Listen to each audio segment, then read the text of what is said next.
बिस्मिल्लाहिर्रहमानिर्रहीम अस्सलामुअलैकुम वरहमतुल्लाहि वबरकातुहू। उम्मीद है दोस्तों सब खैर आफियत से होंगे। जावास्क्रिप्ट की लेक्चर सीरीज़ का आज हमारा लेक्चर नंबर 78 है, जिसके अंदर हम कंटेन्स मेथड सीखेंगे। दोस्तों जावास्क्रिप्ट के डोम के अंदर यानी डॉक्यूमेंट ऑब्जेक्ट मॉडल के अंदर ये जो कंटेन्स नाम का एडवांस मेथड है, ये क्या करता है कि आपके पास HTML के अंदर अगर कोई भी एक पेरेंट हो और उस पेरेंट के अंदर आपने कोई भी उसका चिल्ड्रन ढूंढना हो, कोई भी चिल्ड्रन तलाश करना हो, फाइंड करना हो, तो उसके लिए दोस्तों हम कंटेन्स मेथड का इस्तेमाल करते हैं। अब दोस्तों आप जिस पेरेंट में से चिल्ड्रन ढूंढते हो वो चिल्ड्रन उसका डायरेक्ट चिल्ड्रन भी हो सकता है और इनडायरेक्ट चिल्ड्रन भी हो सकता है। जैसे ये देखो, ये जो पैराग्राफ 1 है, ये जो पैराग्राफ 2 है, ये जो पैराग्राफ 3 है, ये हमारी इस पहली डिव जिसको हमने आईडी मेन दी हुई है, ये इसके तीनों डायरेक्ट चिल्ड्रन है। और ये जो पैराग्राफ 4 है, क्या ये भी डायरेक्ट चिल्ड्रन है इस मेन का? नहीं, ये इसका इनडायरेक्ट चिल्ड्रन है। वो कैसे बोला? क्योंकि दोस्तों आपके इस मेन वाली डिव के अंदर एक और डिव है जो कि इसकी डायरेक्ट चिल्ड्रन है और आगे उस डिव के अंदर एक पैराग्राफ लगा हुआ है। तो दोस्तों जब आपके किसी एक पेरेंट के अंदर कोई चिल्ड्रन हो और उस चिल्ड्रन के अंदर आगे फर्दर चिल्ड्रन हो, तो वो आपके मेन पेरेंट का जो है ना वो सब चिल्ड्रन होता है। वो क्या होता है? सब चिल्ड्रन होता है, यानी इनडायरेक्ट चिल्ड्रन होता है। सो ये जो पैराग्राफ 4 है, ये आपके इस मेन डिव का क्या है? इनडायरेक्ट, मतलब सब चिल्ड्रन है, मतलब उसके चिल्ड्रन का चिल्ड्रन है। इस तरह से बच्चे का बच्चा है, ऐसे ऐसे समझ सकते हैं आप। ठीक है जी। तो अब दोस्तों कहने का बात ये है कि जो कंटेन्स मेथड है, ये इतना एडवांस मेथड है कि आपके पेरेंट टैग के अंदर मौजूद, चाहे आपने चिल्ड्रन फाइंड करना हो, चाहे सब चिल्ड्रन फाइंड करना हो, कोई भी चीज़ आप फाइंड इसमें कर सकते हो।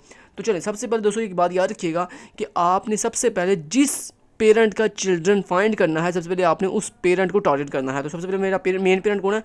ये मेरी डिव जिसको मैंने मेन आईडी दी हुई है, मेन जो है वो आईडी दी हुई है। अब सबसे पहले यहाँ पे मैं कहता हूँ जी पेरेंट वेरिएबल बना लेता हूँ इक्वल टू। अब पेरेंट को टारगेट करने के लिए मैं लिखा document dot gate element by ID, gate element by ID. अब मेरे मेन जो पेरेंट है उसकी आईडी क्या जी? मेन। तो यहाँ पे मैं आया और मैंने सिंगल कोड के अंदर लिख दिया मेन जो है वो मेरे पेरेंट की आईडी है। ठीक है जी, इतना कर लिया।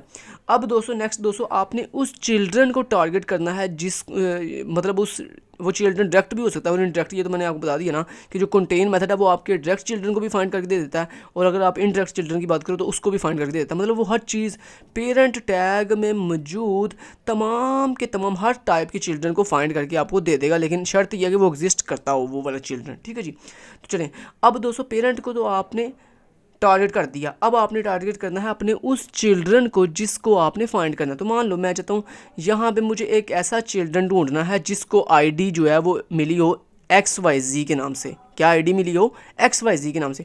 मुझे बताएं क्या आपके ये जो आपकी डिव है पेरेंट मेन जिसको आईडी दी हुई है, क्या इसके अंदर कोई भी ऐसा चिल्ड्रन है जिसको आपने यहाँ पे आईडी दी हो XYZ? नहीं।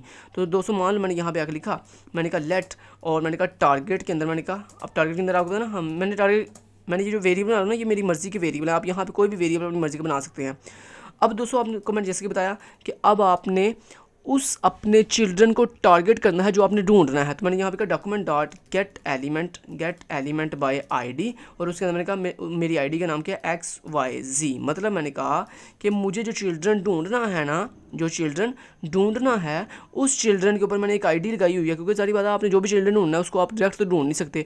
उसको टारगेट करने के लिए या तो आप उसको आईडी का अलाट करोगे, या आप उसको कोई क्लास अलाट करोगे, या आप उसको जो है वो टैग नेम के साथ जो है वो एक्सेस टारगेट करोगे। तो मैंने यहाँ पे आईडी से टारगेट किया। तो मैंने कहा मैंने जिस चिल्ड्रन को ढूंढना है उसके ऊपर एक आईडी लगी हुई है XYZ के नाम से। ठीक है जी। चलिए ये भी कर लिया आपने। अब दोस्तों आपने क्या करना है?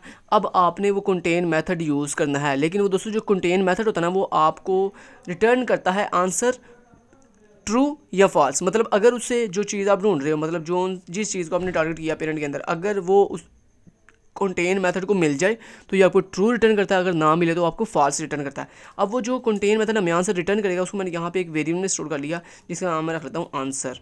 ठीक ठीक है, आंसर इक्वल टू, और उसके बाद दोस्तों आपने क्या लिखना है, सबसे पहले दोस्तों कंटेन मेथड को यूज़ करने के लिए सबसे पहले अपने उस पेरेंट का रेफरेंस देते हैं जिसको आपने टारगेट किया है, मतलब जिस आपने पेरेंट में से आपने चिल्ड्रन ढूंढना है। तो मैंने कहा मेरा जो पेरेंट है वो पेरेंट वेरिएबल में पड़ा हुआ है, तो पेरेंट आगे डॉट लगा के आपने कंटेन्स मेथड यूज़ करना है। तो मैंने कहा कंटेन्स। अब इस कंटेन मेथड के अंदर दोस्तों आपने अपने उस चिल्ड्रन का रेफरेंस देना है जिस चिल्ड्रन को आपने ढूंढना है। तो मैंने क्या किस चिल्ड्रन को ढूंढना है, इस XYZ को, और इसको मैंने किस में स्टोर किया हुआ है, इस टारगेट वाले वेरिएबल के अंदर। तो यहाँ मैंने क्या दिया, टारगेट, ठीक है जी, और लास्ट में सेमीकोलन। ठीक है, समझ आ गई बात की। तो सबसे पहले बताया अपने पेरेंट का रेफरेंस डॉट कंटेन्स मेथड, और उसके अंदर अपने उस चिल्ड्रन जिसको आपने ढूंढना है। तो मैंने कहा मेरा जो पेरेंट है, ये जो मेन जिसको मैंने टारगेट किया है, उसके अंदर डॉट कंटेन्स ढूंढ के दो मुझे, क्या ये जो टारगेट है ये एग्जिस्ट करता है। अब टारगेट कौन सा, ये वाला, मतलब XYZ। अब ये क्या करेगा दोस्तों, बेसिकली आपको ये कंटेन मेथड आपके इस में जो आपका पेरेंट है मेन जिसको आईडी मिली हुई है, इसके अंदर जाकर ढूंढेगा ये पूरे इसके चिल्ड्रंस और सब चिल्ड्रन सबको स्कैन करेगा और देखेगा क्या किसी भी चिल्ड्रन के पास ऐसी कोई आईडी है जिस जो क्या हो, XYZ हो। तो मुझे बताएं क्या आपके यहाँ पे किसी भी चिल्ड्रन के पास XYZ नाम की आईडी है, नो। तो ये आपको क्या रिटर्न करेगा, ये आपको फॉल्स रिटर्न करेगा, क्योंकि इसको वहाँ पे XYZ नाम का कोई भी आईडी वाला कोई भी चिल्ड्रन नहीं मिला।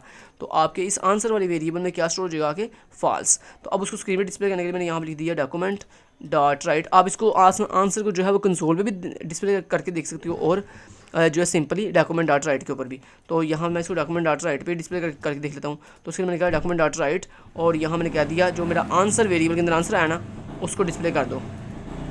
ठीक है जी, इतना दोस्तों मैंने कर लिया। मैंने कहा आंसर वेरिएबल में जो भी आंसर आया वो स्क्रीन पे क्या कर दो, डिस्प्ले कर दो। तो अब मैं क्या करूँगा, अब मैं यहाँ से राइट क्लिक करूँगा, कॉपी फाइल पाथ करूँगा। लेकिन एक काम करता हूँ, मैं अपने ये जो मेन डिव है, ये मेरी मेन डिव है, इसके बाद मैं 2 BR टैग दे देता हूँ, ताकि जो मेरा आंसर जब क्योंकि ये जावास्क्रिप्ट जब आंसर स्क्रीन पर डिस्प्ले करेगा तो उससे पहले आपका ये HTML कोड डिस्प्ले होगा। तो मैंने कहा यहाँ पर 2 लाइन का ब्रेक कर दो, ताकि जो मेरा आंसर है वो 2 लाइन छोड़कर फिर डिस्प्ले हो। तो अब मैं यहाँ पे ब्राउज़र पे जाता हूँ, यहाँ पे जाने के बाद राइट क्लिक किया, देन पेस्ट, और देन एंटर हिट कर दिया। और ये दोस्तों आप देख सकते हो, थोड़ा जूम करता हूँ आपके सामने के लिए, थोड़ा सा कम जूम करता हूँ। ओके, ये देख सकते हो, ये देखो ऊपर पैराग्राफ डिस्प्ले हो रहा है, नीचे देखो आपका आंसर क्या डिस्प्ले हो रहा है, फॉल्स। फॉल्स क्यों आया, क्योंकि दोस्तों उसको यहाँ पे XYZ नाम की कोई भी आईडी नहीं मिली। मान लो अगर मैं यहाँ पे किसी अपने चिल्ड्रन को आईडी दे देता हूँ, मान लो ये जो पैराग्राफ नंबर 2 है इसको मैंने एक आईडी दे देता हूँ XYZ के नाम से। जैसे मैंने इसको आईडी दी, अभी देखना ज़रा, अब आपके चिल्ड्रन के पास आईडी है XYZ, यस है, किसके पास, इस चिल्ड्रन के पास, पैराग्राफ 2 के पास। तो अभी जब ये ढूंढेगा तो इसको आईडी मिल जाएगी। F5 से कहता हूँ रिफ्रेश, देखो अब वो कह रहा है ट्रू। ट्रू क्यों कह रहा है, क्योंकि उसको XYZ नाम की जो आप आईडी यहाँ पे ढूंढ रहे थे टारगेट करते हुए, वो उसे यहाँ पे चिल्ड्रन के अंदर मिल गई है। जैसे मैंने बताया था दोस्तों, लाजमी नहीं कि आप उसके चिल्ड्रन को भी ढूंढ सकते हो, आप उसको किसी इनडायरेक्ट चिल्ड्रन को भी ढूंढ सकते हो। जैसे ये पैराग्राफ 4 इनडायरेक्ट चिल्ड्रन है। अब अगर मैं अपनी आईडी जो XYZ है वो अगर अपने इस XYZ वाली आईडी इस इनडायरेक्ट चिल्ड्रन को दे दूँ, मतलब ये जो चिल्ड्रन के अंदर चिल्ड्रन बना हुआ है इसको दे दूँ, तो फिर भी आपको ट्रू ही रिटर्न करेगा। क्योंकि दोस्तों इसने, मैंने जैसे बताया था, इसने पूरी आपके पेरेंट में मौजूद तमाम के तमाम चिल्ड्रन और सब चिल्ड्रन सबको स्कैन करना होता है और ढूंढना होता है क्या यहाँ पे वो चीज़ जो आप ढूंढ रहे हो क्या उसको मिल गई है। अब यहाँ पे F5 कहता हूँ रिफ्रेश, देखो अभी भी वो आपको ट्रू ही रिटर्न कर रहा है। वो कह रहा है यस, मुझे आपके इस पूरे जब मैंने इसको कोड को स्कैन किया तो वहाँ पर मुझे एक आईडी मिल गई है जो कि XYZ थी। क्लियर हो गया। तो ये था दोस्तों कंटेन मेथड, जो आप जो है पेरेंट के अंदर कोई भी आईडी, कोई भी क्लास या कोई भी जो है टैग ढूंढने के लिए, जो है फाइंड करने के लिए, ढूंढने के लिए जो है वो यूज़ करते हो। Thank you so much, till then guys, take care, अल्लाह हाफिज़।